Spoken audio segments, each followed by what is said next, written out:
Everyone, welcome to our channel. ఈరోజు మన recipe వచ్చేసి అన్నవరం సత్యనారాయణ స్వామి వారి ప్రసాదాన్ని ఇంట్లో ఎలా తయారు చేసుకోవాలో ఈ వీడియోలో చూసేద్దాం రండి. ప్రసాదం తయారీకి కావలసిన పదార్థాలు: 1 కప్ గోధుమ రవ్వ, 1 కప్ బెల్లం తురుము, 1 cup sugar, 4 cups water, half cup నెయ్యి, యాలకులు 4, జాజికాయ చిన్న ముక్క, పటిక చిన్న ముక్క.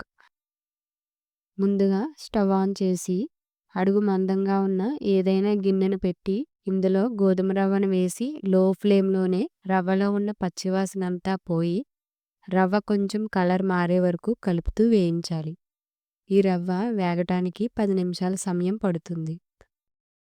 వేగిన ఈ రవ్వను ఒక ప్లేట్లోకి తీసి పక్కన పెట్టుకోవాలి. ఇప్పుడు అదే గిన్నెలో వాటర్ను వేసి మూత పెట్టి వాటర్ను బాగా మరిగించాలి.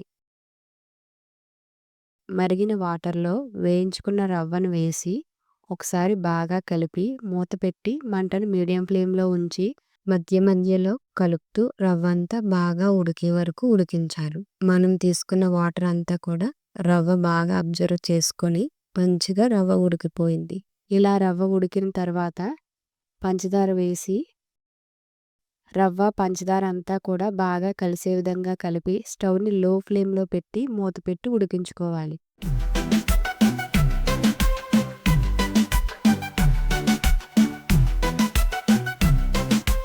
ఇప్పుడు ఇందులో బెల్లం తురుము వేసి కలుపుతూ ఉడికించాలి. ఈ మిశ్రమం అంతా బాగా దగ్గర పడిన తర్వాత నెయ్యి వేసి మూత పెట్టి 3 నిమిషాల పాటు లో ఫ్లేమ్లోనే ఉడికించాలి. 3 నిమిషాల తర్వాత బాగా కలిపి చివరగా యాలకులు, జాజికాయ, పట్టుకెను పొడి చేసుకున్న పొడిని వేసుకొని ఇదంతా కూడా బాగా మిక్స్ అయ్యే విధంగా కలిపి స్టవ్ ఆఫ్ చేసుకోవాలి. అంతేనండి, ఎంతో రుచికరమైన అన్నవరం సత్యనారాయణ స్వామి వారి ప్రసాదం రెడీ అయిపోయింది. మీకు కావాలనుకుంటే ఈ ప్రసాదం వేడిగా ఉన్నప్పుడే విస్తరాకులో చుట్టు పెట్టుకుంటే మంచి ఫ్లేవర్తో చాలా బాగుంటుంది.